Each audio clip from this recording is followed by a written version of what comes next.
Bien, donc nous en sommes à la quatrième séance du module. Comme dans les séries américaines, on peut faire previously avec les épisodes précédents. Vous rappelez que dans l'introduction, on avait donné un exemple d'une situation complexe de gestion de l'environnement avec le sapajou à crête. Et je vous avais proposé 6 modèles fondamentaux différents pour répondre à la question qui gère l'environnement. Quand on dit qu'il faut que quelqu'un fasse quelque chose, qui est ce quelqu'un? Dans la deuxième séance, je vous avais présenté la gestion patrimoniale. Dans la troisième séance, l'analyse stratégique de la gestion environnementale. Et donc, aujourd'hui, on va passer à quelque chose de complètement différent, à savoir la théorie de la justification. Donc aujourd'hui, on va parler des valeurs, parce que c'est ça qui est au cœur finalement de la théorie de la justification. Dans le domaine de l'environnement, la question des valeurs est une question clé, sans arrêt dans les conflits d'environnement, dans les débats sur l'environnement. On est là à confronter des valeurs. Par exemple, est-ce que ça vaut le coup d'avoir une agriculture super intensive et efficace en termes de production si c'est au prix d'une pollution des eaux? Est-ce que le fait de faire de la chasse aux passereaux, de chasser les grives à la glu, vous voyez comment ça marche, la chasse à la glu? On met de la colle sur des branches et puis les oiseaux sont attirés par des graines, ils se posent et puis ils restent collés, donc on peut les prendre. Donc est-ce que le fait que cette chasse soit traditionnelle justifie le fait de la poursuivre, etc. Donc en fait, on est entouré de débats sur les valeurs qui jouent un rôle clé en matière d'environnement. Pour aborder ça, je vous propose qu'on rentre dans la théorie de la justification qui a été proposée par Boltanski et Thévenot dans un ouvrage magnifique de 1991 qui s'appelle « De la justification ». Et on verra pourquoi cette théorie, d'après moi, est particulièrement intéressante pour aborder cette question des valeurs. Alors un petit peu comme dans les autres séances, je vais commencer par vous présenter la théorie elle-même. Ensuite, je vous ferai un commentaire critique sur la théorie. Et puis ensuite, on regardera ce qu'elle apporte dans le champ de l'environnement. Alors, encore une fois, c'est toujours la même chose. Une théorie, c'est une réponse à des préoccupations qui travaillent le chercheur ou les chercheurs qui proposent la théorie. Donc pour comprendre la théorie de la justification, il faut revenir en arrière et replacer les auteurs dans le paysage sociologique des années 80. Parce que s'ils ont proposé une nouvelle théorie, c'est qu'ils n'étaient pas satisfaits c'est le moins qu'on puisse dire, qu'ils avaient un vrai problème avec les théories qui régnaient à l'époque. Alors c'était quoi les théories qui tenaient le haut du pavé? C'était d'une part Pierre Bourdieu, et dans une moindre mesure, c'était des théories à la Michel Crozier sur la socio des organisations. Alors, pour comprendre, donc, je vais vous résumer, c'est un peu brutal, j'en suis bien conscient, les perspectives de Crozier et de Bourdieu. Donc Crozier, c'est un ouvrage qui s'appelle L'acteur et le système, écrit avec Erhard Friedberg, je ne sais plus si c'est 74 ou 77, en tout cas au milieu des années 70. Et donc, ce qu'il montre, c'est que l'organisation est un lieu de jeu de pouvoir. L'organisation ne fonctionne pas comme on dit qu'elle fonctionne, mais à l'intérieur de l'organisation, chaque personne est un acteur qui joue stratégiquement par rapport aux autres dans le cadre de jeux de pouvoir. Et la raison, ou du moins la logique principale de ce jeu, c'est de s'autonomiser par rapport à l'emprise de l'organisation sur l'acteur. Donc chaque acteur au sein de l'organisation essaye de se protéger contre les règles en déployant des stratégies pour ne pas mécaniquement être sujet aux règles, et par ailleurs joue des stratégies de pouvoir par rapport aux autres acteurs. Par exemple, une des études de cas classiques de Crozier, c'est la manufacture de tabac. Donc vous avez dans la manufacture de tabac des ouvriers qui fabriquent des cigarettes, et puis vous avez des ouvriers qui sont spécialisés dans la réparation des machines quand elles sont en panne. Comme les ouvriers qui fabriquent les cigarettes ont des primes au rendement, quand une machine est en panne, c'est un peu la catastrophe. Et donc ils sont dépendants des ouvriers d'entretien. Et du coup, il y a un pouvoir de fait très important des ouvriers d'entretien sur les autres ouvriers, qui n'est pas du tout prévu dans l'organigramme, mais les autres ouvriers sont obligés de déployer des stratégies de séduction, de pression, de machin, pour être sûr que leur machine sera réparée avant les autres s'il y en a plusieurs qui tombent en panne. Voilà un exemple parfait. Vous prenez n'importe quelle organisation, vous pouvez constater effectivement que les gens déploient des stratégies pour s'autonomiser et pour acquérir du pouvoir sur les autres en jouant sur les ressources internes qu'ils peuvent trouver dans l'organisation. Ils se fabriquent des petites stratégies pour ça. Bourdieu, c'est évidemment très très différent. Bourdieu, il nous dit la chose suivante. Il nous dit, voilà, en fait, la société est organisée dans des rapports de force entre des dominants et des dominés. Et donc, quel que soit le champ social que vous prenez, c'est un des concepts qu'il a introduit. Par exemple, dans le champ de l'éducation, vous avez des dominants. Hein, par exemple, le fils de bourgeois polytechnicien, puis vous avez des dominés, les gens qui galèrent à l'autre extrémité de l'échelle scolaire et sociale. Dans le champ culturel, vous avez des dominants. Je me place un peu dans la sphère de Bourdieu, hein, à l'époque où il écrivait. Les dominants, c'est ceux qui commentent leur lecture de Proust dans une brasserie du 5e arrondissement sur le plan culturel. À l'époque, c'était ça, être dominant sur le plan culturel. Aujourd'hui, ce serait très différent. Et puis, les dominés, c'est ceux qui regardent Interville à la télé.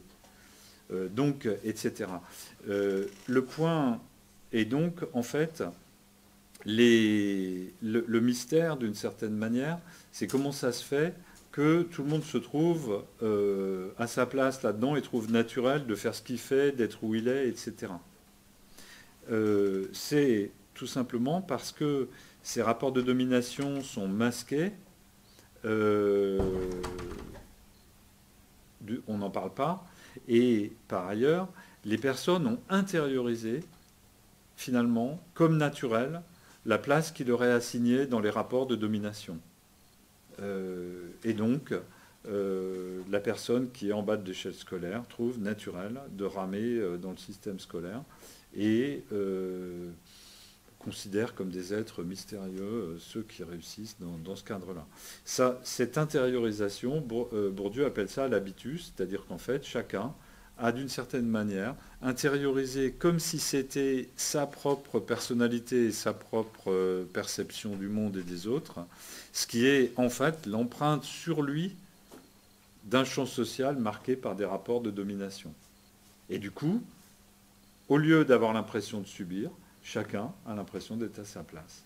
Et ceux qui dominent n'ont pas l'impression de dominer, ils sont juste en train de commenter Proust à la brasserie, c'est très agréable, c'est l'activité naturelle à faire.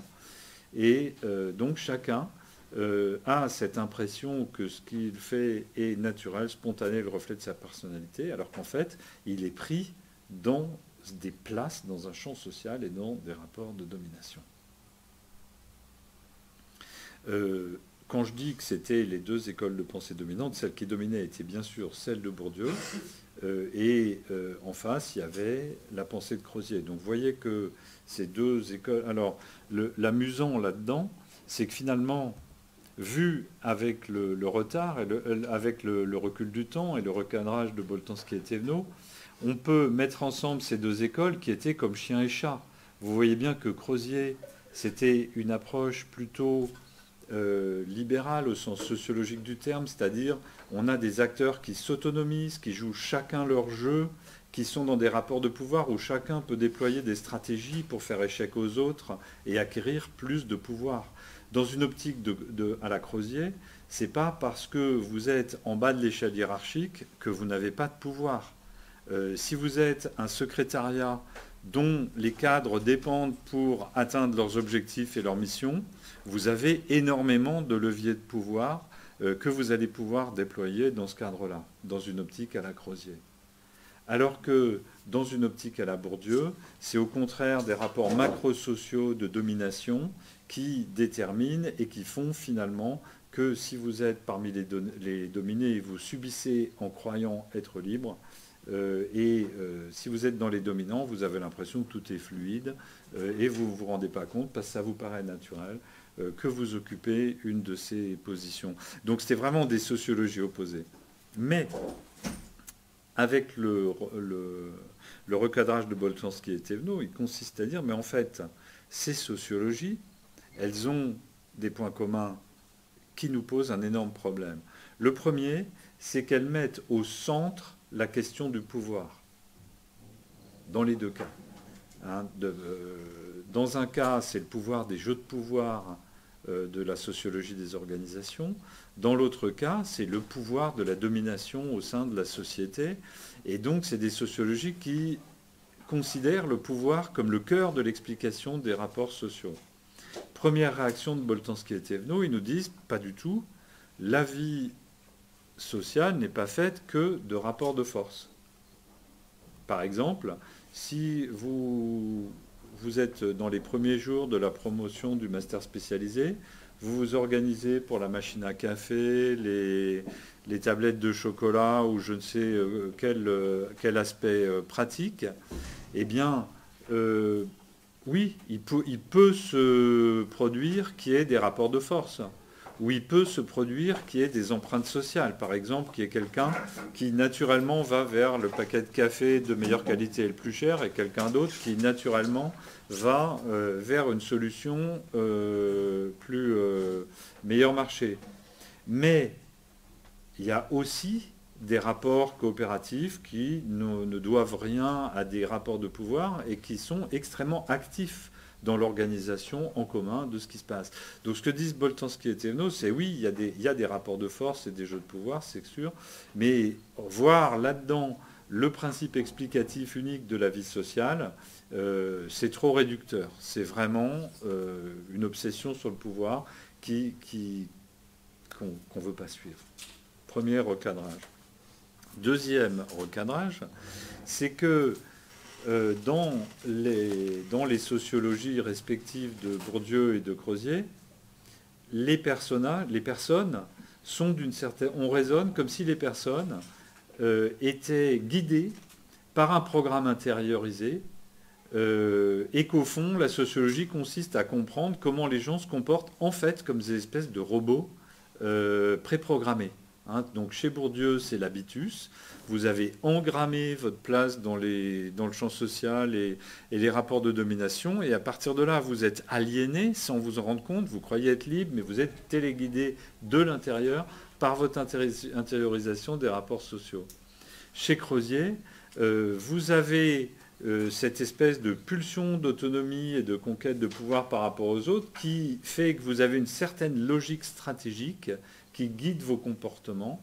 Et donc le chercheur n'a qu'à regarder comment fonctionne votre logiciel stratégique et puis il peut d'une certaine manière expliquer vos comportements dans un sens où expliquer c'est un peu comme prévoir, c'est-à-dire que vos comportements sont prévisibles puisque vous avez cette logique interne supposée de l'acteur.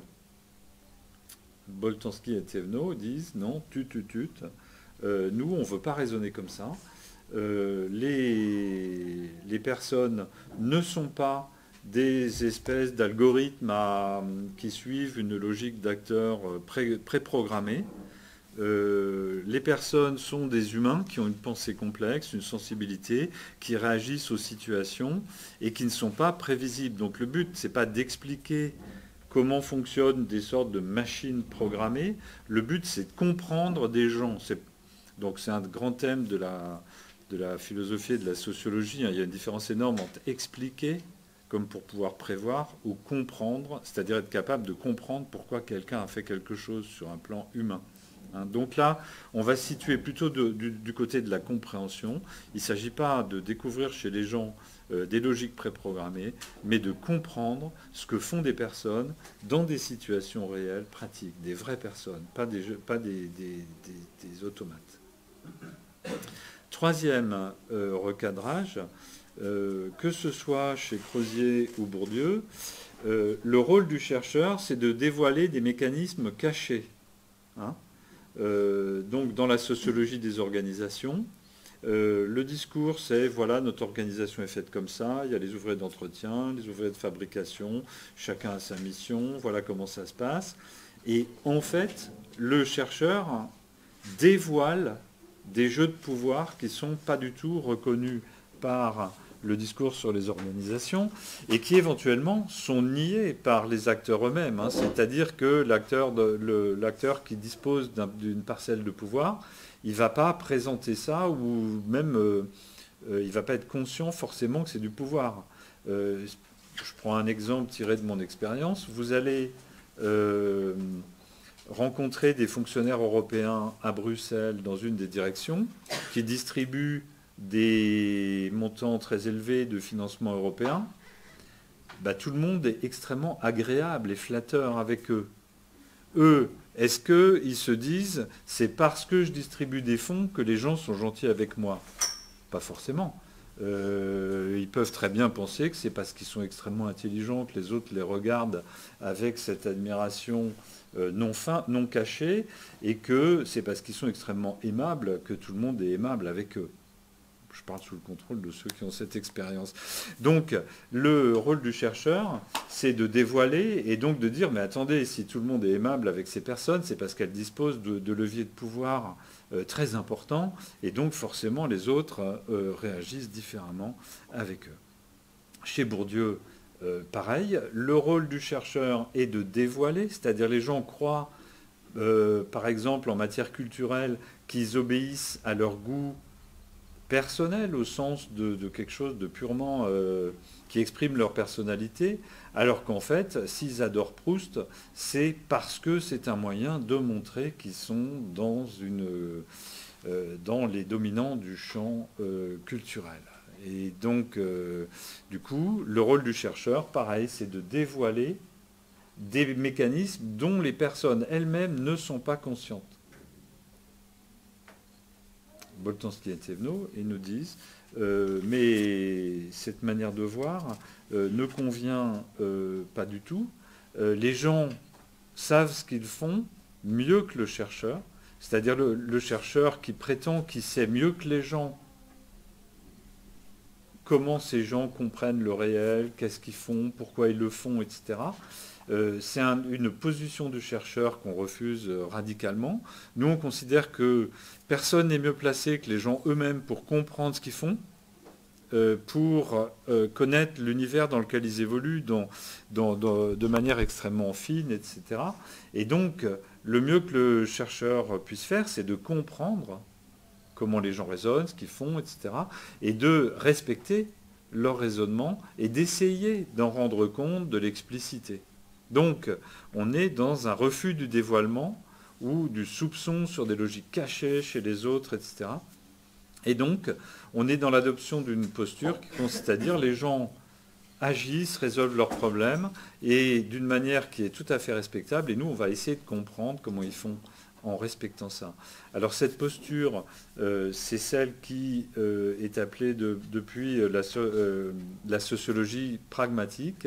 Il y a un livre excellent par un auteur d'histoire de la pensée qui s'appelle Doss, D-O-2-S-E, et le livre s'appelle L'Empire du sens, et il décrit ce virage de la sociologie française dans les années 80 entre les logiques du pouvoir, du dévoilement, etc., vers des sociologies pragmatiques où il s'agit de comprendre ce que les gens font.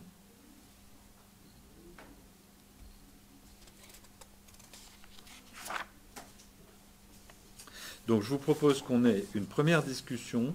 Alors bien sûr, j'ai conscience que vous résumez 20 ans de sociologie française en un quart d'heure, c'est un peu brutal, mais c'est nécessaire de poser ces quelques jalons pour comprendre la suite.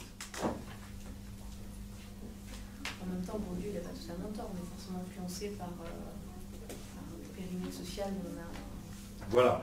Donc, le point important à comprendre, c'est que Boltanski et Thévenot ne disent pas « ça n'existe pas » ou bien « ça n'a pas d'influence ».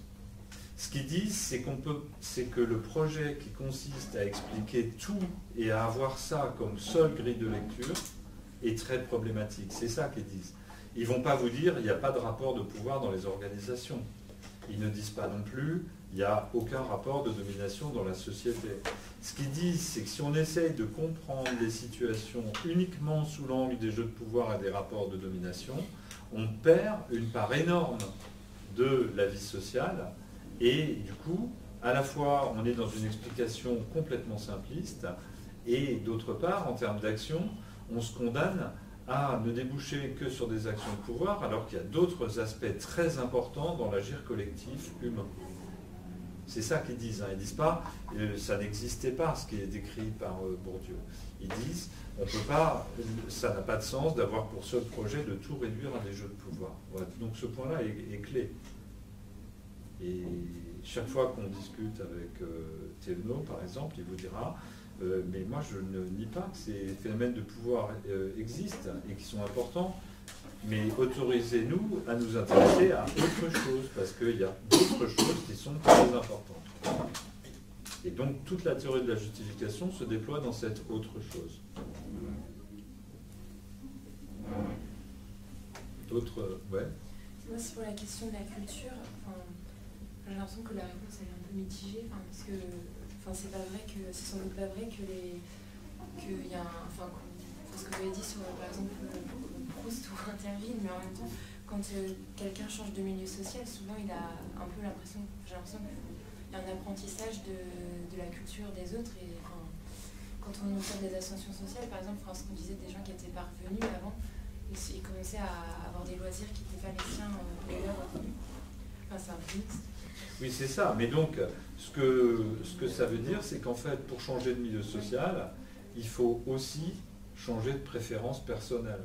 Ouais. Hein, donc, ça, c'est pas du tout contradictoire avec l'approche de Bourdieu. C'est-à-dire que si vous venez d'un milieu classe moyenne modeste et que vous vous retrouvez propulsé à l'école normale supérieure entouré de littéraires, eh bien, vous avez intérêt à lire Proust, à apprendre une langue ancienne, ou bien à devenir calé sur Foucault, ou donc vous allez changer vos goûts. Et il y a un lien très fort entre un projet social et des goûts. Hein, donc les goûts qu'on choisit de cultiver chez soi reviennent aussi à un positionnement social. Mais là où il y aurait une différence, c'est de dire, mais c'est pas quelque chose dont on est inconscient complètement ou qu'on subit, etc. On a une marge de manœuvre, on peut se transformer sa position, ses goûts. Et là, effectivement, on touche déjà les limites d'une théorie de la domination. Parce que dans une théorie de la domination, les dominés restent dominés. Puis on peut être conscient aussi, parce que ça parle de mécanismes cachés, pas conscients, on peut être conscient qu'on a eu de la chance dans l'éducation qu'on a reçue, qu'on a eu de la chance de côtoyer des gens, dominants, je trouve bizarre ce terme, mais avec une culture plus... on peut être conscient de ce statut-là et conscient que d'autres ont eu moins de chance ou moins de... C'est pas forcément fait. Caché. Mais déjà, en disant ça, en parlant de chance, tu introduis déjà un rapport spécial. Voilà, en parlant de chance, vous reconnaissez que le champ est dissymétrique et qu'il y a des gens qui sont en haut et en bas du système. Oui. C'est l'histoire de mécanismes cachés, c'est ça, voilà. Ça que je parle. Voilà.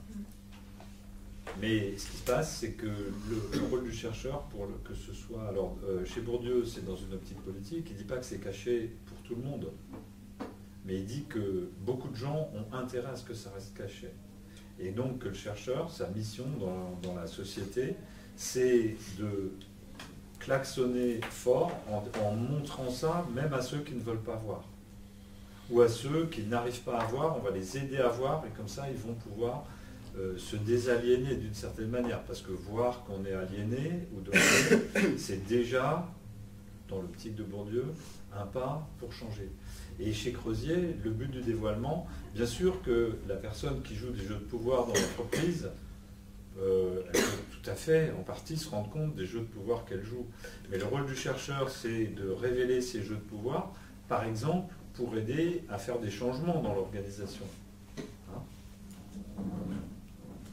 J'ai l'impression que cette nouvelle théorie de Bolzanski et Thévenot, c'est un point de vue beaucoup plus micro, dans le sens où, si on prend l'exemple de Bourdieu, qui classait quand même les gens entre dominants et dominés, là c'est vraiment, je ressens un point de vue de cas par cas, on dit que les gens savent mieux que les chercheurs ce qu'ils font. Alors chaque personne pense vraiment différemment, et dans ce cas-là, il faut vraiment pour théoriser ça, il faut faire du cas par cas sur... Pas tout à fait. On en rediscute, si vous voulez bien, après que je vous ai présenté la théorie de la justification. Et là, effectivement, on pourra voir ça. Donc n'oubliez pas de reposer la question à la fin. D'autres remarques avant qu'on plonge dans l'exposé de la théorie de la justification? Vous êtes prêts? Ok. Alors, je vais remettre ça.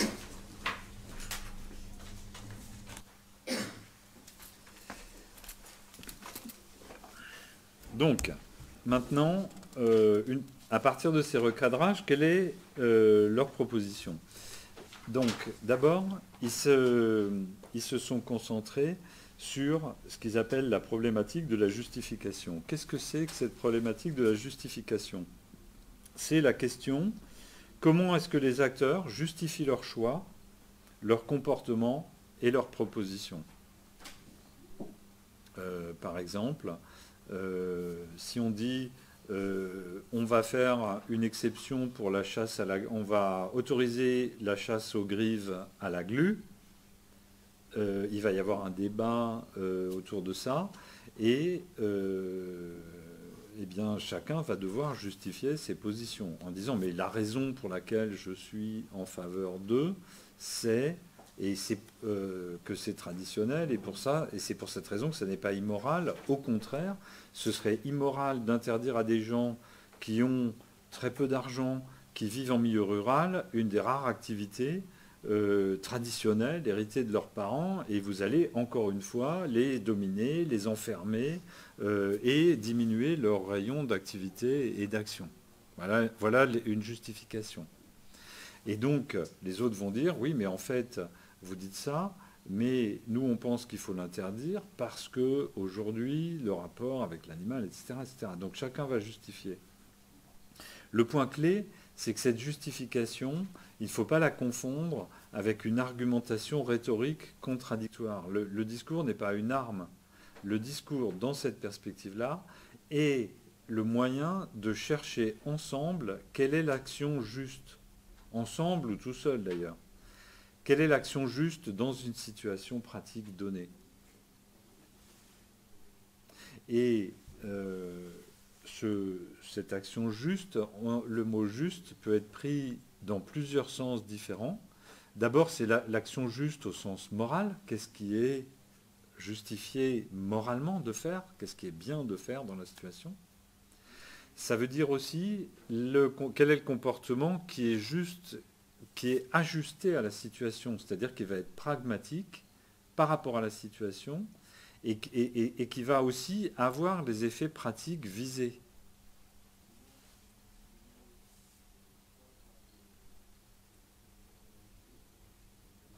Donc il y a à la fois une notion de justice, est-ce que c'est juste moralement, et puis une notion de justesse, est-ce que c'est adapté à la situation?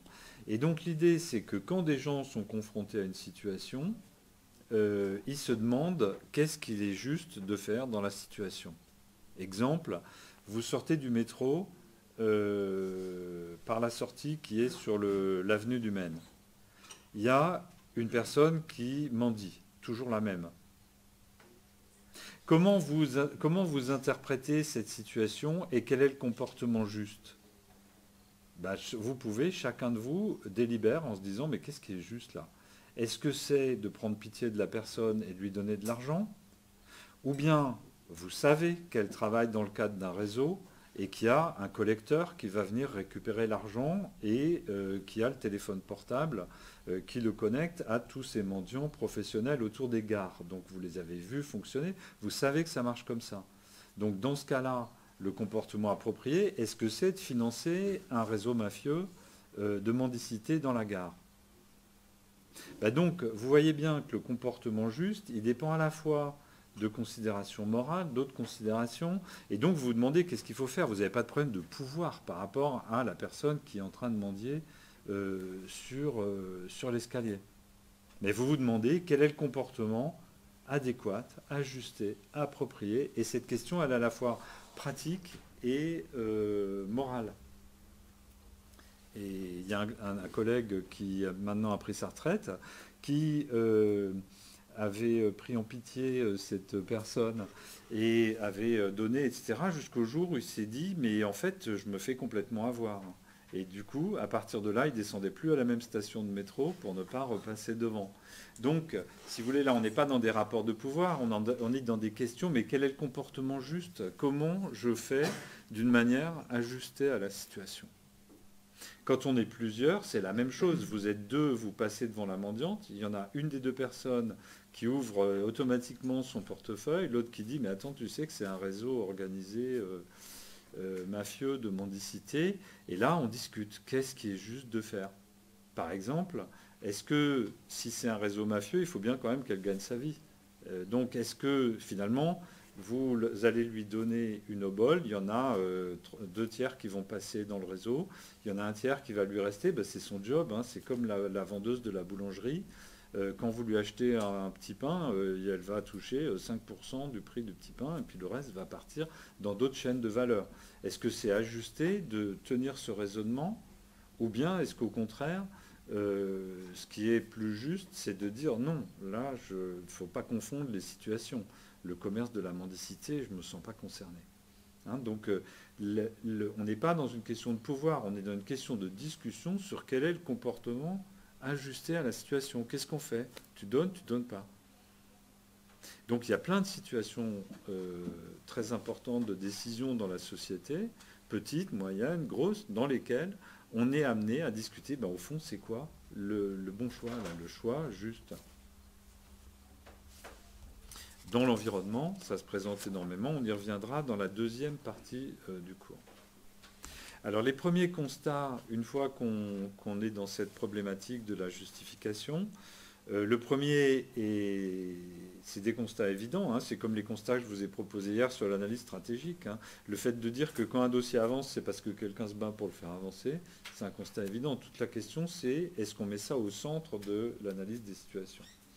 Donc là, les constats de base, c'est de dire, bah déjà, quand les gens se discutent sur comment on résout un problème, ils ont des valeurs très hétérogènes. C'est-à-dire que sur la même situation, on va pouvoir faire intervenir des questions de tradition, des questions de rationalité économique, des questions de droit, des questions de transparence, etc.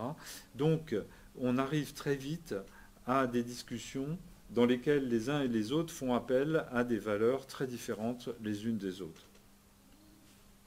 Deuxième constat, à partir du moment où on doit se justifier par rapport aux autres, il est nécessaire de faire appel à des valeurs qui sont largement partagées dans la société. Pourquoi? Parce que si vous êtes sur un système de valeurs très bien construit, mais que seuls vous et vos amis partagez, quand vous allez essayer de discuter avec les autres, ça ne va pas marcher. Vous n'allez pas les convaincre que vos propositions sont justifiées. Donc, pour que la justification fonctionne, il faut qu'il y ait des ordres de valeurs largement partagés, sans quoi on ne va pas trouver de terrain d'entente. En tout cas, ça ne va pas être efficace de chercher l'action juste si on ne partage pas des systèmes de valeurs. Troisième constat, il est essentiel, c'est que du coup, c'est toujours un peu les mêmes types d'ordres de valeurs qui reviennent dans les discussions entre les acteurs. Et du coup, Boltanski et Thévenot nous proposent de systématiser ces constats, et ça va être ça la base de la théorie de la justification. Ils vont nous dire, voilà, nous, on a observé les interactions entre les acteurs sociaux, que ce soit dans des situations de la vie quotidienne ou dans des débats de décision de politique publique ou autres, et on s'est aperçu qu'il y avait 6 ordres de valeurs qui étaient récurrents et sur lesquels les acteurs s'appuient très souvent. Ils ont appelé ces ordres de valeurs des cités et ils leur ont donné des noms. Donc la cité inspirée, la cité domestique, la cité marchande, la cité industrielle, la cité de l'opinion et la cité civique. Donc, pour eux, il y a 6, on va rentrer dans le détail, il y a 6 grands ordres de valeurs dont on peut mettre en évidence qui reviennent sans arrêt dans la manière dont les gens essayent de justifier l'action et de trouver l'action juste. Donc je vous ai préparé un petit tableau pour rentrer dans ce modèle des cités. Alors je simplifie un peu leur théorie, parce qu'eux parlent de cité et puis de monde. On va rester sur la notion de cité et d'ordre de valeur. Donc, on va rentrer dans chaque cité. Alors, chaque cité, chaque ordre de valeur, on pourrait dire, a un principe clé, qui est le principe qui établit la valeur.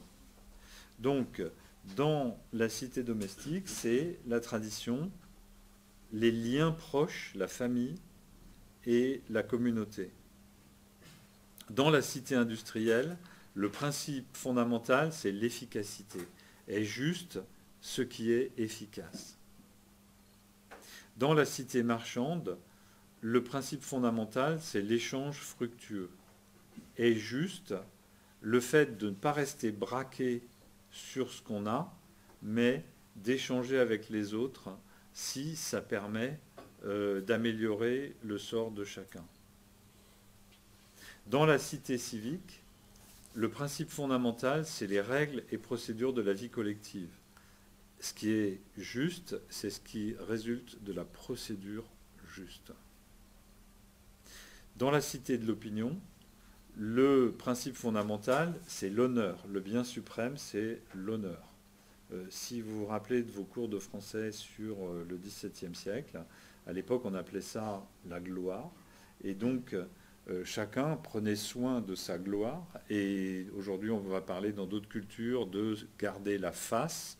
Donc, le bien fondamental, c'est l'honneur. Donc, l'action juste, c'est celle qui préserve mon honneur. Et dans la cité inspirée, le principe fondamental, c'est la grâce, c'est-à-dire une forme d'état de grâce, qui soit religieux, artistique ou autre.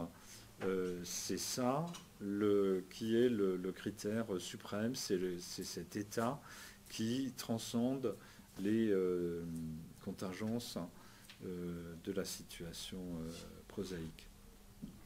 Donc, en fait, ça veut dire par exemple que si vous pensez, quand vous lisez sur le 19e siècle en France, on vous parle du duel d'honneur, par exemple, hein, des gens de lettres qui se sentent insultés par une critique écrite par un journaliste et qui vont provoquer ce journaliste en duel.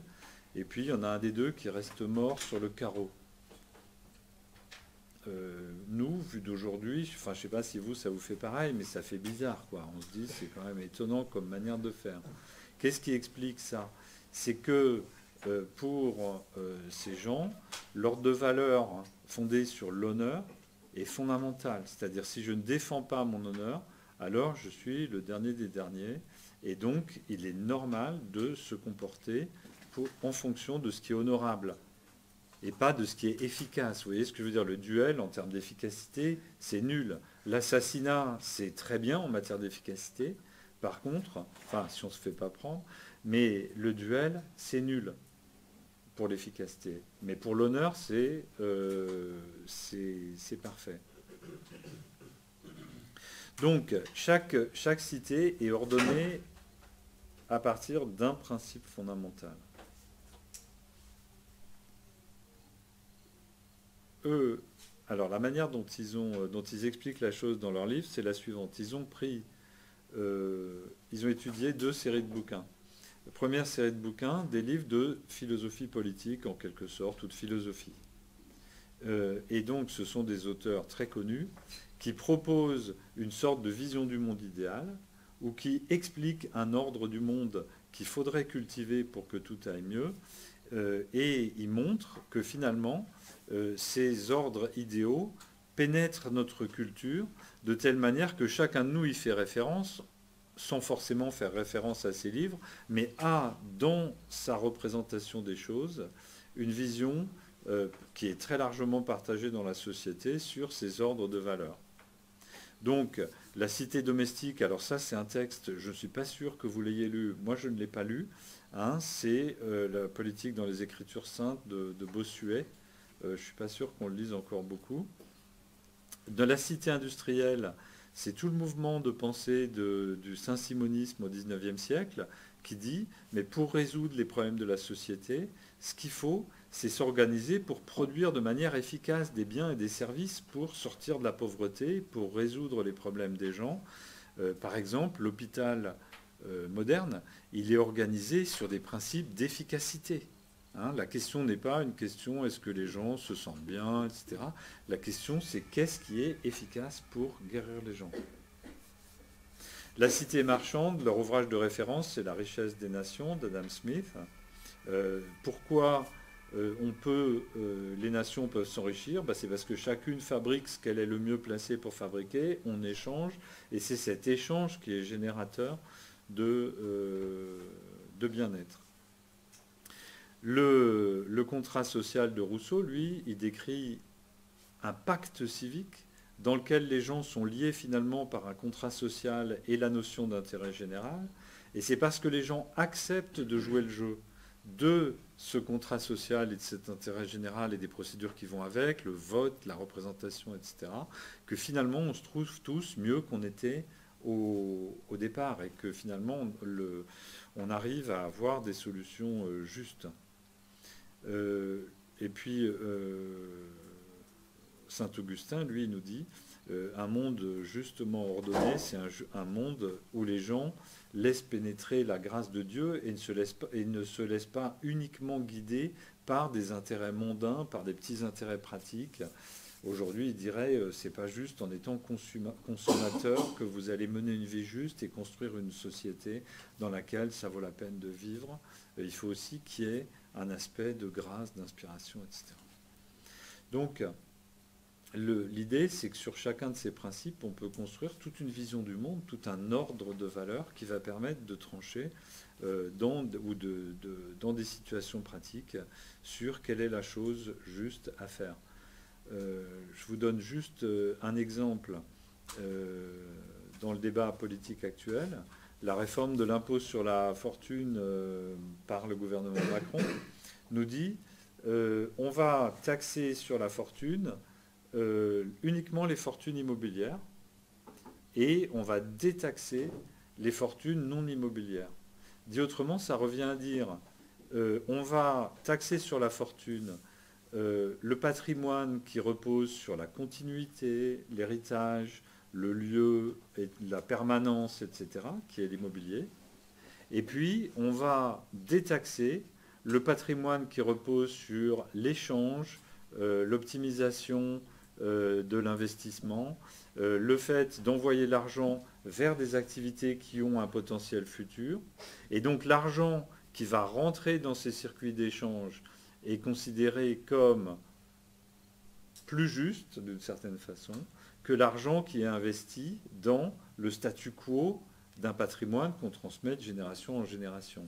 Alors, les réactions morales par rapport à cette mode de taxation, elles vont dépendre de est-ce qu'on considère comme juste le fait de booster les échanges pour que les revenus tournent, que l'activité économique fonctionne, ou bien est-ce qu'on considère comme juste le fait de respecter un ordre où si vos parents vous ont transmis un appartement, vous pouvez y vivre, ou si vous avez hérité de la ferme de vos parents, vous pouvez la cultiver.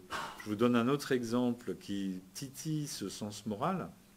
En agriculture, la transmission, elle se fait énormément par l'héritage, c'est-à-dire que vous héritez à la fois d'une ferme et d'un mode de vie et d'un savoir technique. Or, les règles d'installation des agriculteurs ont été changées de telle manière qu'aujourd'hui, c'est pas parce que vous êtes fils d'agriculteur que vous pourrez vous installer sur l'exploitation de votre père. C'est-à-dire que le syndicat agricole peut décider, ou la chambre d'agriculture peut décider qu'il y a un jeune agriculteur plus qualifié et que vous n'êtes pas qualifié, et donc c'est quelqu'un d'autre qui pourra bénéficier des dispositifs pour s'installer dans l'exploitation de votre père. Est-ce que vous trouvez ça juste ou injuste? Eh bien, ça dépend. Si on prend comme critère la cité domestique, où ce qui est la base de la valeur, c'est cette capacité à transmettre un bien, un métier de génération en génération, ou bien si c'est la cité industrielle, c'est-à-dire ce qui est juste, c'est ce qui met les moyens de production entre les mains de la personne les plus efficaces pour la faire fructifier. Donc vous voyez qu'il y a une dimension morale là-dedans, dans la discussion sur qu'est-ce qui est juste. Et dans le cas des agriculteurs, là, on peut défendre les deux perspectives. Mais ce qui est sûr, j'imagine, c'est que quand je vous raconte ce cas, ça réagit en vous et vous trouvez ça juste ou injuste, ces nouvelles règles. Et donc là, on est bien dans le cœur de ce qui fait la théorie de la justification. Si on discute pour savoir ce qui est juste ou injuste, comment il faut faire évoluer les règles, comment il faut résoudre chaque situation, qu'est-ce qu'on fait? Imaginez que vous soyez agriculteur, vous voulez transmettre à votre fils qui a fait complètement autre chose, il a fait des études de théâtre, et puis il est un peu dans la mouise, et il se dit, finalement, je reprendrai bien l'exploitation paternelle. Et vous retrouvez à transmettre soit à lui, soit à un autre qui a fait un BTS de production végétale, et on vous dit, non, c'est plus juste de donner à celui qui a le BTS de production végétale, là, vous êtes titillé dans ce que c'est que la recherche de cette action juste dans la théorie de la justification. Ça ne veut pas dire qu'il n'y a pas éventuellement un aspect de pouvoir, mais même si on enlève l'aspect de pouvoir, même si vous êtes le père qui dit moi je suis ouvert à la situation, on va discuter de quel est le truc juste à faire, approprié, vous êtes dans une sorte de... Selon le critère clé que vous choisissez, ça ne va pas être pareil. Et donc, voilà, on va avoir cette discussion. Vous allez discuter avec le fils, avec votre épouse, avec le syndicat agricole, etc., en disant, mais c'est quoi le truc juste, là? Moi, je veux le transmettre à mon fils. Mon père m'a donné l'exploitation, qui tenait de son père, qui tenait du grand-père. Donc, moi, je considère que ce serait juste. Et en face, il va y avoir des gens qui vont dire, oui, mais là, vous avez construit un outil industriel.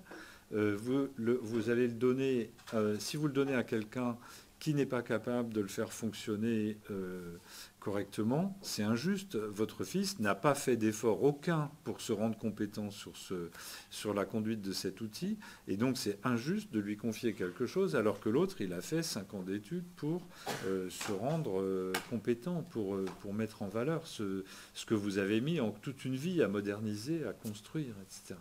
Donc vous voyez que on s'approche petit à petit de ces dilemmes moraux Alors le problème là, c'est que ce n'est pas des dilemmes. Dilemme, ça veut dire 2 propositions. Là, il y en a 6, donc c'est des exalemmes. Mais il n'y a pas de mot de la langue française pour dire ça. La deuxième série de livres sur laquelle ils ont travaillé et dont ils parlent dans leur livre, c'est des manuels pratiques de la vie en entreprise. Et alors donc, ils en ont un qui s'appelle, par exemple, un manuel qui s'appelle « Productivité et conditions de travail ». Donc là, on est bien dans la logique de la cité industrielle. Comment on fait pour organiser l'activité au plus efficace? Et puis, vous avez un autre qui s'appelle « Savoir-vivre et promotion ».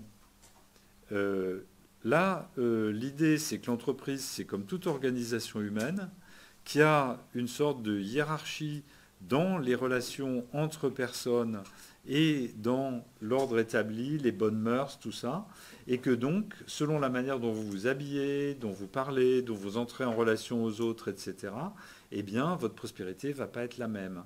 À l'intérieur d'un système dont il faut reconnaître qu'il y a des personnes qui sont détentrices d'une autorité de fait établie.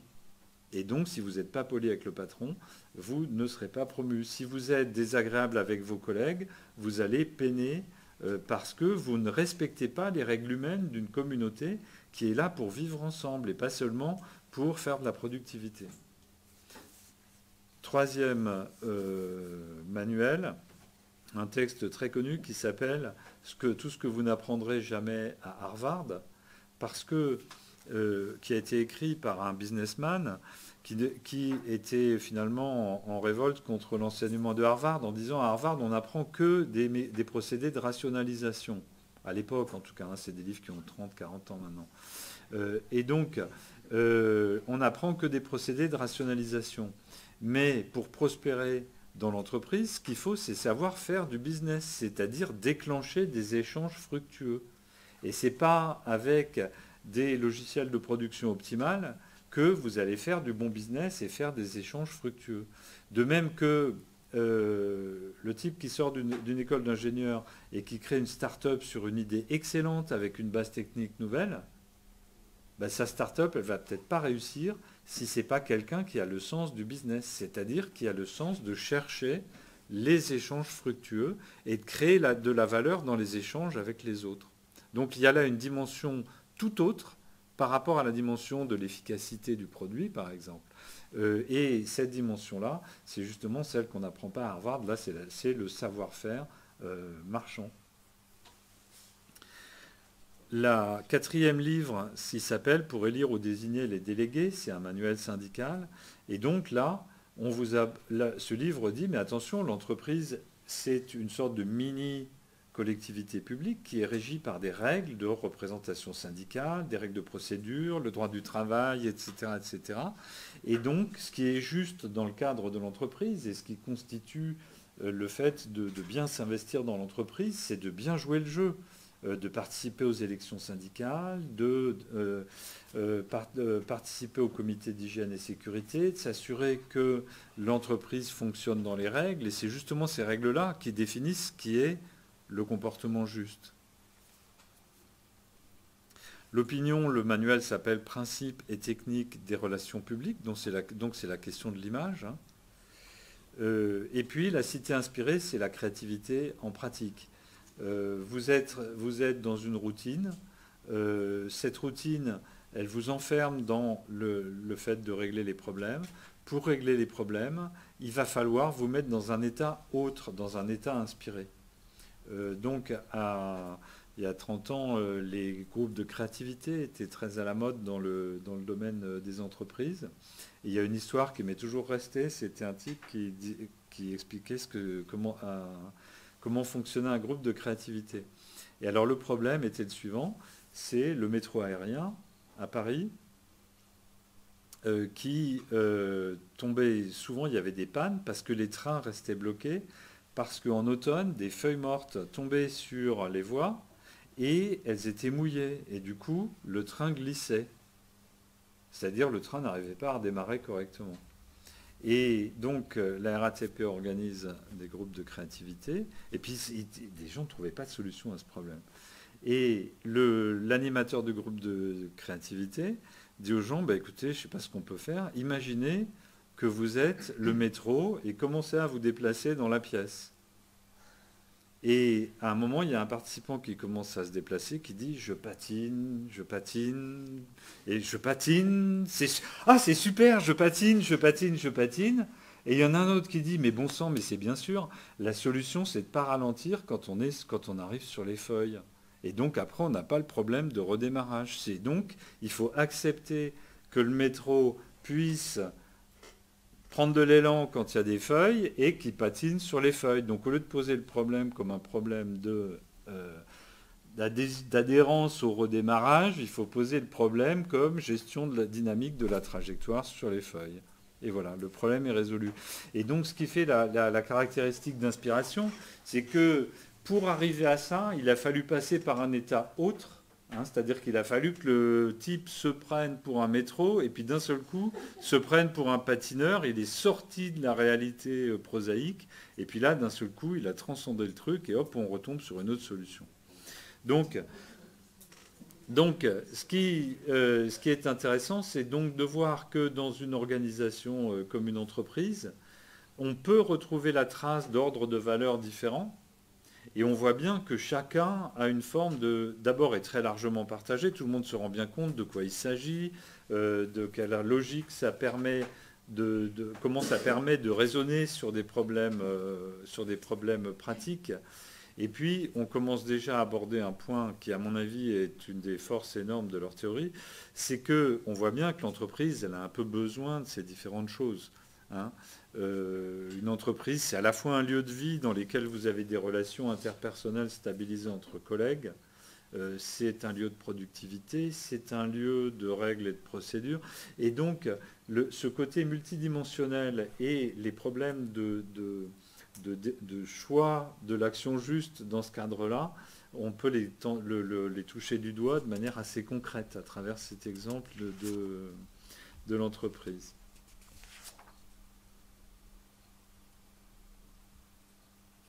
Bon, on va faire une étape de discussion et après je continue à vous expliquer la théorie.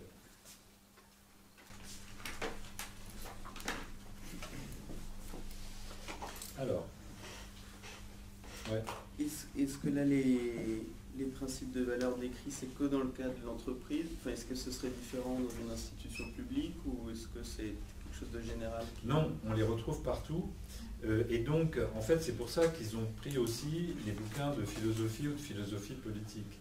Où que vous soyez, vous êtes amené à vous poser, est-ce que le critère juste, c'est l'efficacité? Est-ce que c'est le respect des relations établies entre les personnes?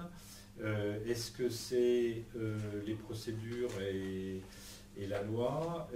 Non, donc ces ordres, ils sont présents partout pour eux.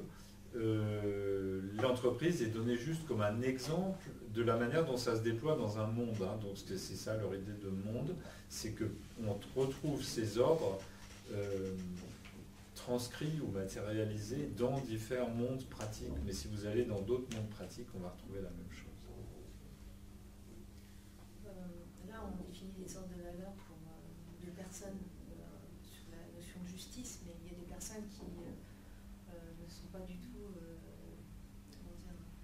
conduites par la notion de justice. En fait, il y a certaines personnes qui vont nous donner des justifications, même si elles savent au fond d'elles que ce n'est pas juste. Oui, mais donc ça, encore une fois, on revient à la même question. On pourrait aussi raisonner en termes de pouvoir. Donc on va mettre de côté cette question de pouvoir en disant oui, il y a des fois où quelqu'un dit c'est ça qui serait juste, mais en fait c'est un calcul stratégique. Mais vous ne pouvez pas dire que c'est toujours le cas. Si par exemple vous êtes en famille et que vous vous demandez comment résoudre un problème, je ne sais pas, par exemple un problème de partage, mettons que vous ayez gagné 500 € à une tombola, qu'est-ce qu'on fait des 500 € de la tombola? Vous êtes là, les parents, les enfants, à discuter. Est-ce que c'est purement une question de pouvoir? C'est-à-dire, est-ce que la discussion, c'est uniquement chacun raisonne en fonction de comment je vais pouvoir me prendre le plus gros bout du magot? C'est pas exclu qu'il y ait une part de ça, si vous voulez. Hein, il y en aura même sûrement une.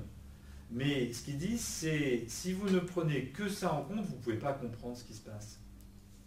Dans cette situation de la famille qui a gagné 500 € au loto ou à la tombola, eh bien, il y a aussi, mais au fond, est-ce que, parce que c'est de l'argent dans le cadre d'une activité de plaisir et qui n'était pas prévue, est-ce que la chose à faire, c'est de le dépenser dans notre circuit pratique habituel, ou au contraire, est-ce que, etc., etc. Tout ne se résume pas à des rapports de pouvoir. C'est ça l'idée. Et donc, essayer de comprendre la dimension qui ne se réduit pas à des rapports de pouvoir, c'est intéressant, sociologiquement, et important dans la conduite des affaires humaines, parce qu'on n'est pas que dans des jeux de pouvoir. Mais c'est là qu'on voit que les théories, elles nous obligent à sortir de notre zone de confort. Quand on a l'habitude de raisonner en termes de pouvoir, c'est un vrai recadrage, c'est presque un réapprentissage d'apprendre à voir les choses autrement, sous un autre angle, dans une autre perspective. Moi, j'ai peut-être mal compris, mais je trouve que c'est assez contradictoire le fait de théoriser ce système de valeurs à travers 6 cités, alors que, à la base, il prenait le fait qu'il n'y avait pas de programme sous-jacent aux personnes, et pourtant, là, indirectement, il les recadre à travers ces 6 systèmes de valeurs. Là, on anticipe sur la suite, j'y reviendrai. Donc ces ordres de valeur ne sont pas des logiciels qui déterminent les positions que les gens prennent dans un débat.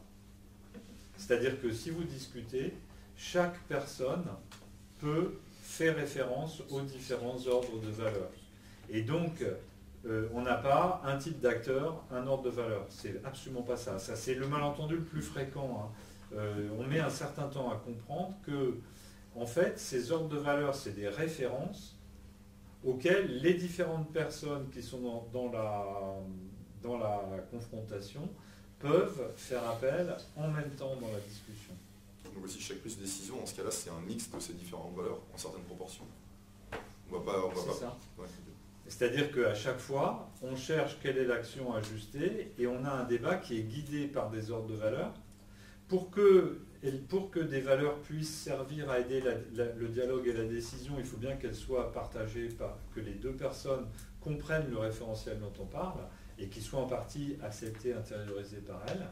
Et donc, les personnes ont ces référentiels dans la tête et les utilisent comme des guides pour chercher ensemble l'action pratique juste.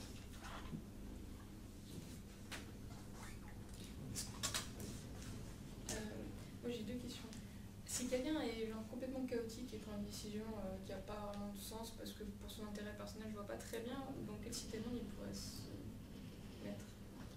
Si quelqu'un fait n'importe quoi, on n'est plus dans le cadre de la problématique de la justification. Eux, ce qu'ils essayent de nous montrer, c'est comment les gens font dans des situations où ils cherchent l'action juste. Hein, donc quelqu'un qui fait n'importe quoi, il est hors cadre de la théorie. De même, quelqu'un qui est complètement machiavélique et qui utilise des arguments moraux uniquement pour promouvoir un intérêt machiavélique. Ceux-là, ils sont hors cadre de la théorie.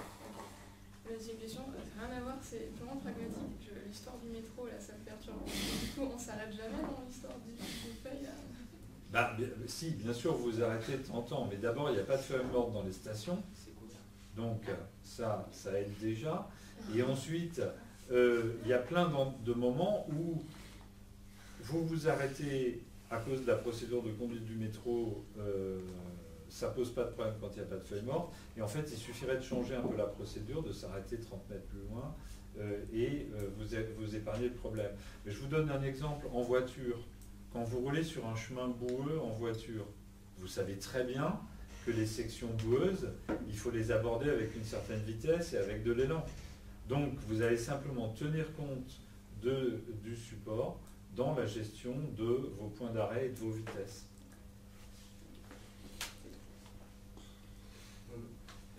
Si, par exemple, il y a deux confrontations d'idées, enfin deux justifications différentes, est-ce qu'ils théorisent, là, les deux auteurs, sur le fait que parfois on reste coincé dans notre mode de pensée ou on peut facilement se laisser convaincre et glisser sur un nouveau mode de pensée? On va y venir à ça. D'autres réactions aux questions? Alors, on va y. Je peux me permettre. Moi j'ai un peu du mal avec les principes de ces cités-mondes. Enfin, je trouve que c'est pas universel. Enfin, je sais pas, que le domestique soit tradition, famille, communauté, c'est aussi culturel, ça dépend. Dans certains cas, enfin, ça va peut-être pas être le cas pour des gens de notre culture, ça va pas être le principe lié à la cité-monde domestique ou l'efficacité pour industriel, ou etc. Non mais là encore, il faut éviter un malentendu. Ce qu'ils ne disent pas, que le monde de l'industrie est régi par des principes d'efficacité. Ils ne disent pas non plus que le monde domestique de la famille est régi par des principes de tradition. C'est pas du tout ça qu'ils disent. Ils disent, dans une situation donnée, on peut se guider soit sur des principes de tradition, soit sur des principes d'efficacité, soit sur des principes d'échange fructueux, etc. Et les ordres de valeur, ils les appellent ordres de valeur industriels. Là encore, c'est le même malentendu possible. Ils ne disent pas le monde du commerce est régi uniquement par l'échange fructueux. Ils ne disent pas du tout ça. Ils disent la recherche de l'échange fructueux est un des principes moraux directeurs dans notre société. Et cet ordre de valeurs-là, nous, on l'appelle marchand. Hein. Donc, ils ne sont pas là à dire, il y a une logique intrinsèque du monde industriel réel, hein, c'est-à-dire Renault, il y a une logique intrinsèque du monde de la famille. Je vous donne un exemple très simple. Une famille résonne très souvent en termes industriels, c'est-à-dire d'efficacité. Imaginez que vous ayez un troisième enfant, votre logement est trop petit, vous déménagez, vous changez de boulot dans une autre ville en même temps, eh bien, vous êtes dans la recherche de la solution pratique la plus efficace. Donc, quand on parle des cités, ce n'est pas les cités concrètes autour de nous, la famille, l'usine, etc. Pardon ? C'est juste une terminologie qu'ils ont utilisée. C'est une terminologie spécifique qui est de dire, ils ont appelé ces ordres de valeurs industriels, inspirés, etc. Donc les personnes ne sont pas programmées sur ces schémas et les organisations non plus.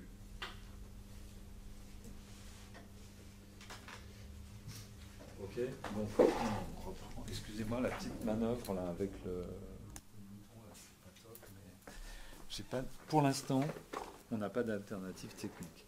Alors, donc, le point suivant, c'est de se demander comment fonctionnent ces ordres de valeurs, chacun d'entre eux, comment ils sont construits. Alors, le point clé, c'est que chaque ordre de valeurs permet de désigner qui est grand et qui est petit. C'est-à-dire quelles sont les personnes ou les choses ou les situations qui ont une grande valeur ou qui ont une petite valeur. Par exemple, je reviens sur le tableau, dans la cité de l'opinion, si vous êtes une star du site de cinéma, vous avez une grande valeur, vous êtes très connu, vous avez une image extrêmement forte, prégnante, etc.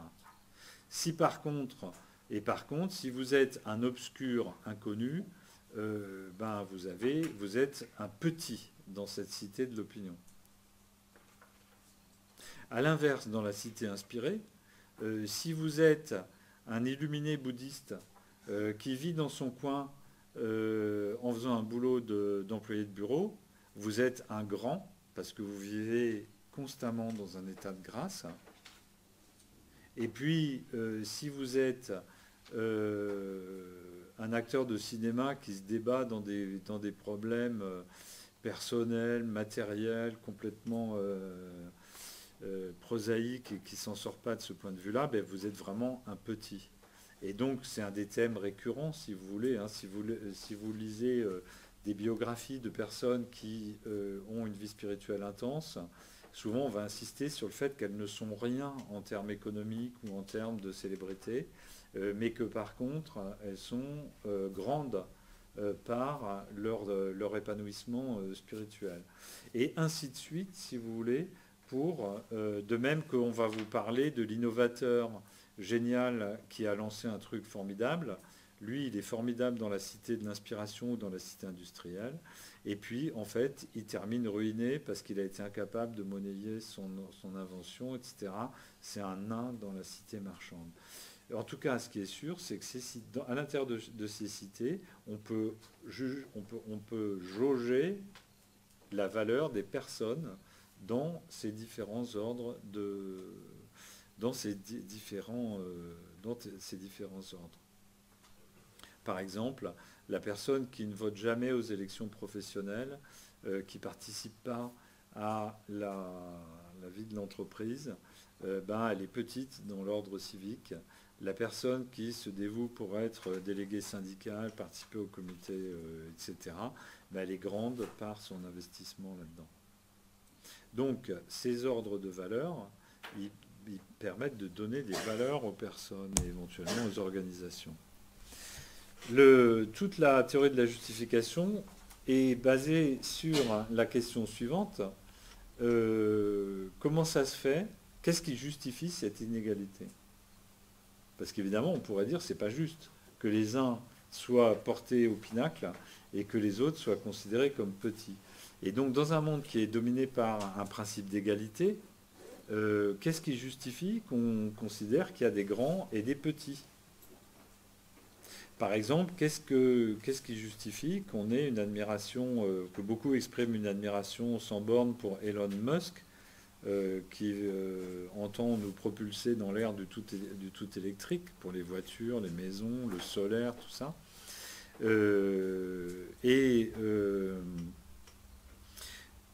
Alors qu'en fait, c'est dans un principe d'égalité, on est tous égaux.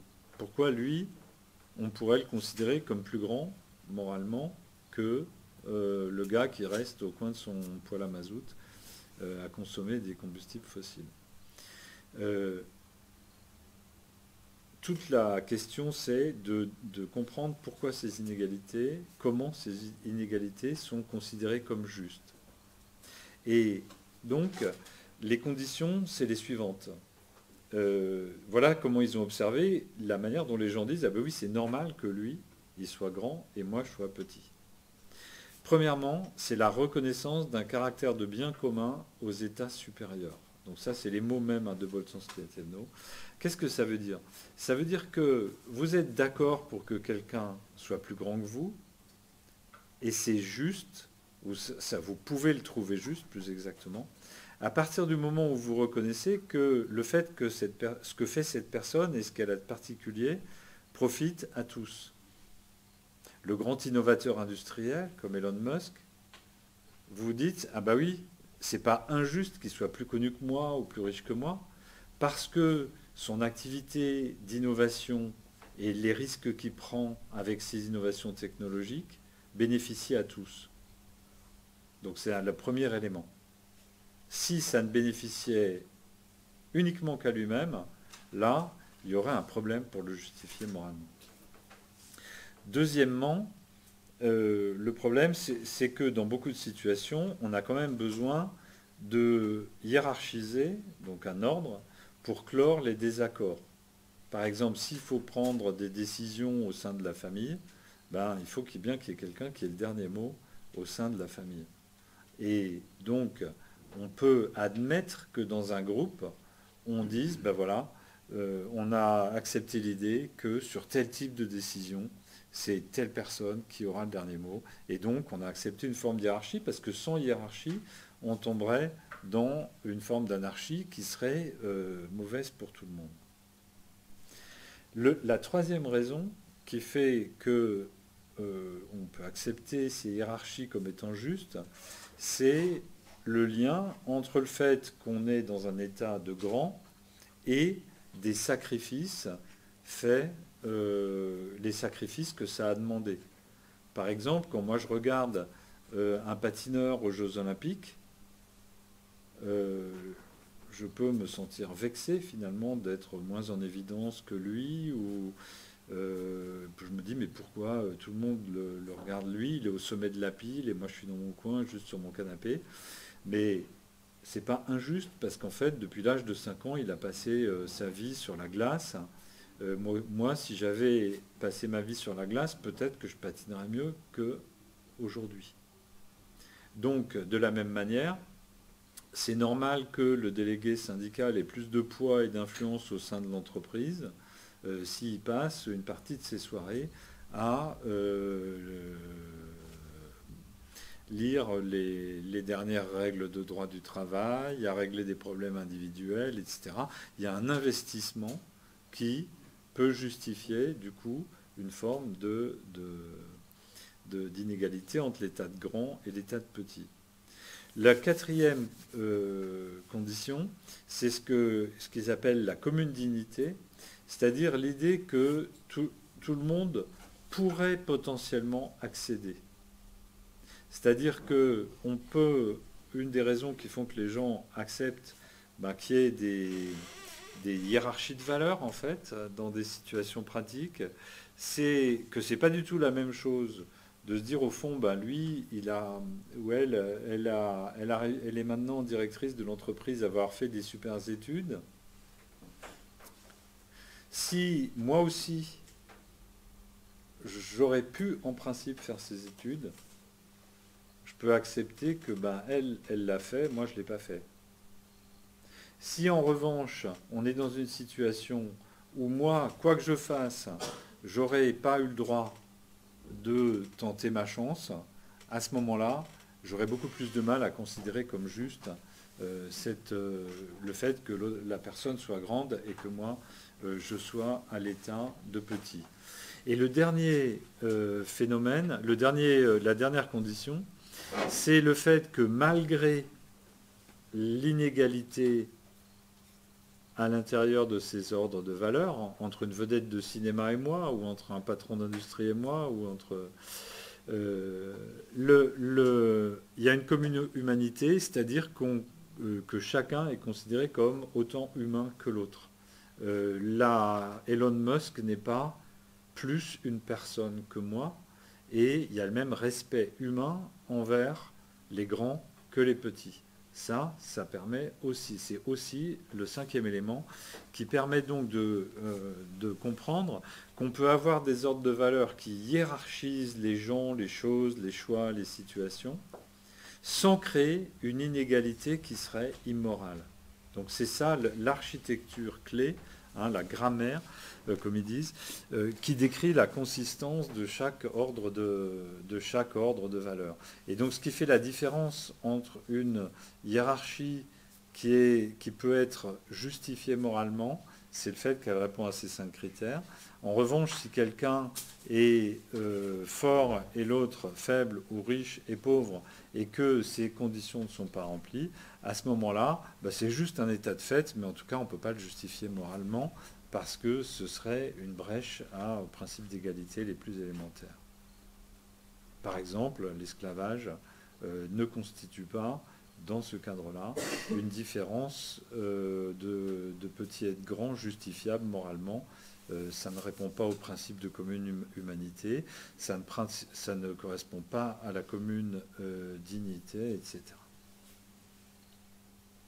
Mais par contre, le fait que telle personne soit juste prof et telle personne soit président directeur général d'AgroParisTech, ça, c'est une inégalité dans laquelle on va retrouver le fait que le deuxième a consacré beaucoup plus d'efforts à faire et de temps et d'énergie et de vie personnelle dans cette activité. Deuxièmement, qu'il faut bien que quelqu'un occupe ce poste pour gérer les conflits collectifs, etc. Et donc c'est pas injuste. Ou du moins, moi je le vis pas comme injuste. Et je peux dire pourquoi je trouve ça moralement juste. Et je ne considère pas qu'il y ait un problème d'égalité par rapport à ça. C'est un exemple pratique. Donc, on continue sur la grammaire.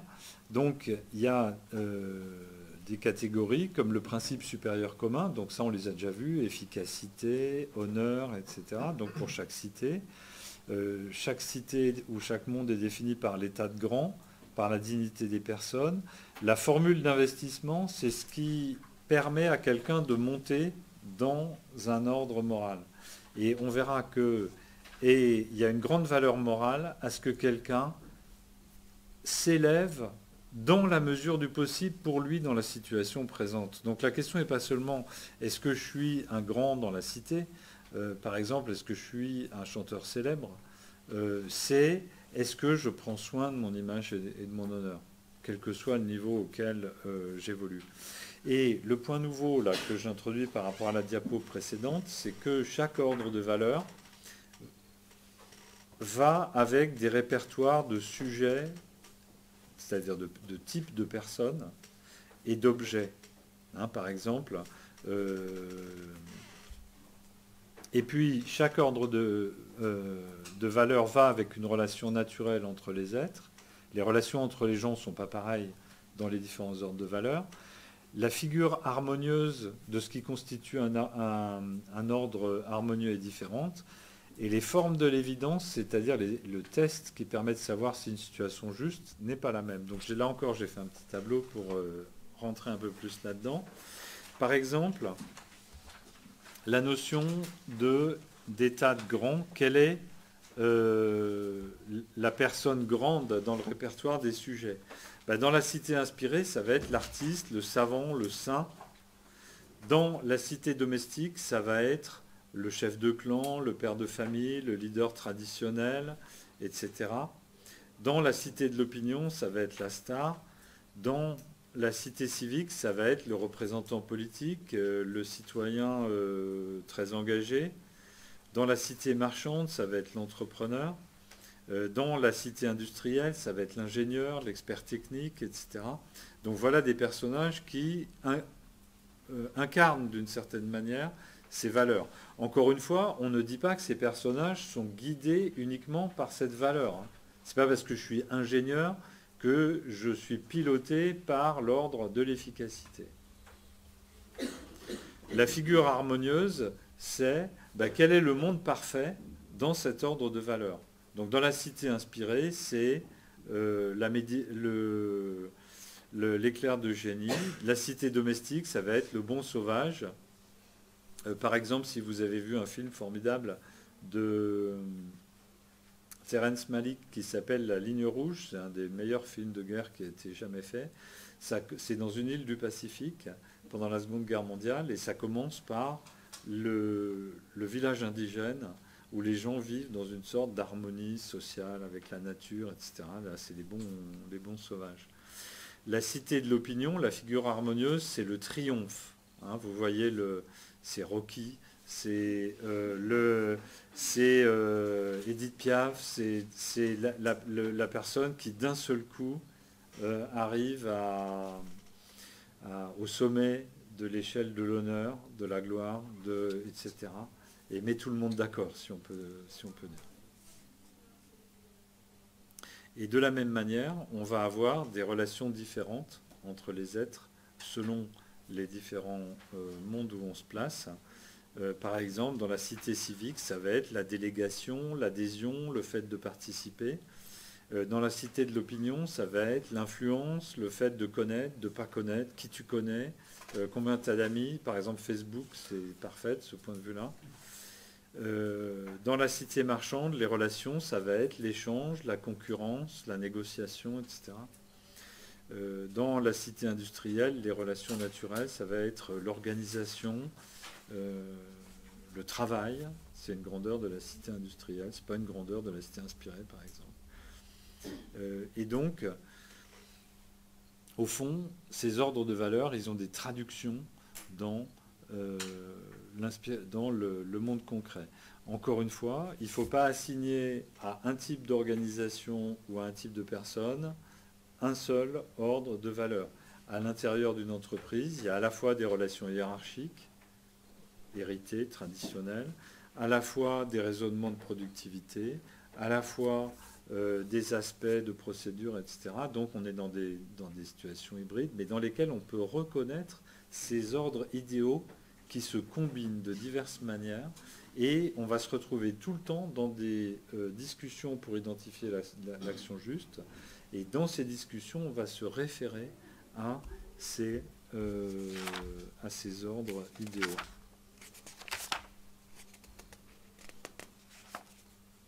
Alors, allez-y. Moi j'ai une question d'échelle, quand on se positionne dans une cité, en fait on peut être à la fois grand et à la fois petit en dépendant de l'échelle à laquelle on parle. Par exemple, on peut être grand d'une manière civique dans une entreprise parce qu'on s'investit beaucoup, et puis sur un point de vue national, se ficher complètement des élections et de... Bien sûr, bien sûr. Par exemple, un exemple tout à fait incroyable, c'est Michel Onfray, qui est partout dans les médias et qui s'investit énormément avec son université populaire. Donc là, il a une forme d'investissement civique avec son université populaire pour rendre des formes de culture accessibles à tous. Et par ailleurs, il ne vote pas. Quand on lui demande pourquoi il ne vote pas, ses justifications, elles sont dignes d'un lycéen. Donc on est dans cette contradiction. Alors, pourquoi c'est pas un problème?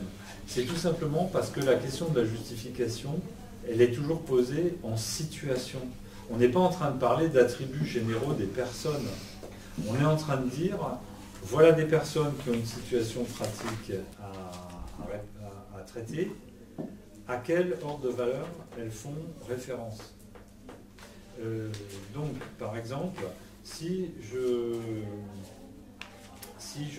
discute, imaginez que je sois un universitaire qui fait de la philo, et que Michel Onfray essaye de me convaincre de parler d'intervenir dans son université populaire. Voilà. Est-ce que c'est une bonne chose à faire? Je suis ouvert à la question, je discute avec lui. Je peux me dire, mais ton université populaire, elle n'a aucune reconnaissance officielle. C'est toi qui l'as montée de ton propre chef, et donc elle n'obéit à rien de ce qui fait la valeur instituée d'une université.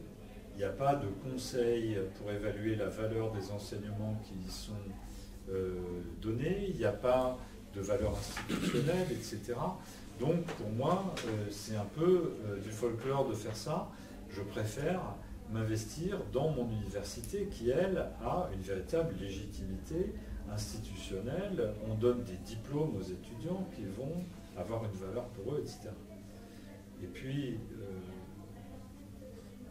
l'autre pourra répondre, oui, mais en fait, chez moi, il y a dans ce qu'on fait là, il y a une dimension d'accessibilité à tous. Le fait de ne pas être piloté par l'institution universitaire nous permet d'avoir des contenus qui autrement seraient censurés dans le cadre de l'institution universitaire. Et donc, chez nous, moi je considère que c'est un acte citoyen plus important de rentrer dans l'université populaire que de continuer à ramer contre tous tes collègues dans le cadre de l'université instituée. Voilà un type de conversation. Donc dans ce type de conversation, vous voyez bien que là, on sait où on est. Hein, il s'agit de classer l'une par rapport à l'autre des voies d'action pour voir quelle est celle qui est juste. Donc on ne raisonne, ces repères, ils sont toujours utilisés en situation pratique. C'est pour ça que c'est de la sociologie pragmatique. Qu'est-ce que les gens font quand ils sont dans des situations pratiques? J'ai pas bien saisi la différence entre dominant, dominé et grand et petit. Il y a une différence, les différences entre dominant et dominé et grand et petit, normalement, on devrait pouvoir les retrouver dans l'inégalité justifiée par rapport aux inégalités non justifiées. Par exemple, est-ce que le fait que certains puissent commenter Proust avec éclat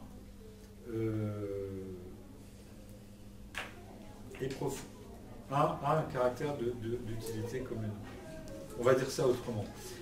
À Paris, on a un opéra. L'amour de l'opéra, c'est un goût culturel globalement plutôt réservé à des personnes de classe sociale supérieure. Donc, si on revient 60 ans en arrière, on a l'opéra qui est réservé aux bourgeois, et puis donc on a des dominants et des dominés culturels. Il y en a un qui va à l'opéra et l'autre qui va au bal musette. Voilà.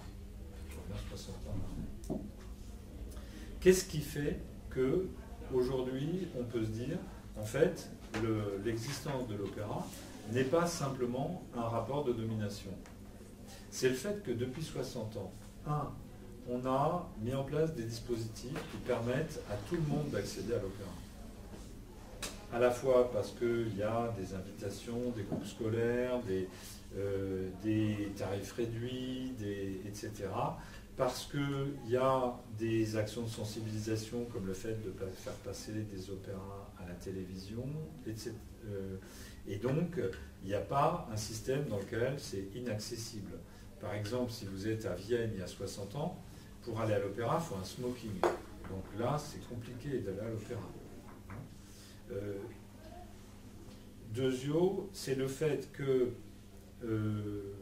tout le monde peut éventuellement accepter que dans le cadre du pays, c'est bien qu'il y ait un opéra, c'est bien qu'il y ait des concerts de rock et une culture diversifiée. Ça a été quelque part travaillé pour devenir plus juste. Quand Jack Lang est devenu ministre de la Culture dans les années 80, il a aussi ouvert les portes de la culture et des financements du ministère de la Culture et des médias, etc., au rap et à des formes de culture qui étaient celles des milieux dominés, si on peut dire. Et donc, eux aussi, ils ont commencé à avoir accès à la diffusion de la culture. Donc, le caractère de grand et de petit, c'est quelque chose qui n'est pas fixe, c'est quelque chose dans lequel le petit aussi trouve un intérêt à ce que le grand soit grand, etc., etc. C'est justement ces principes-là qu'ils ont posés et qu'ils ont observés dans la manière dont les gens considèrent les situations justes ou injustes, qui font la différence entre être dominé ou bien participer à une activité sociale et être dans un état de petit.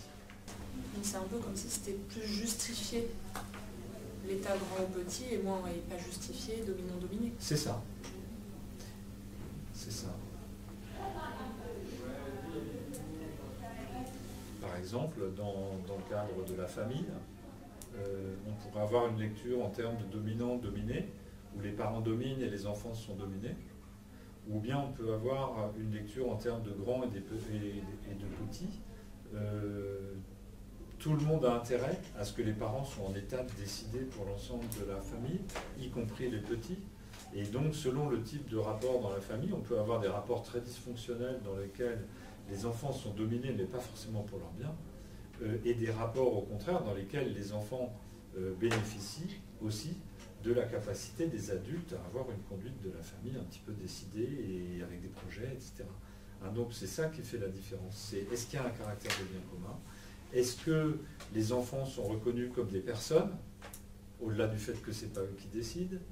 Ou bien est-ce qu'on les trimballe simplement comme des entités sous-humaines, etc., etc. Donc c'est justement ces différences-là qui font la différence entre un ordre moral et des rapports de domination.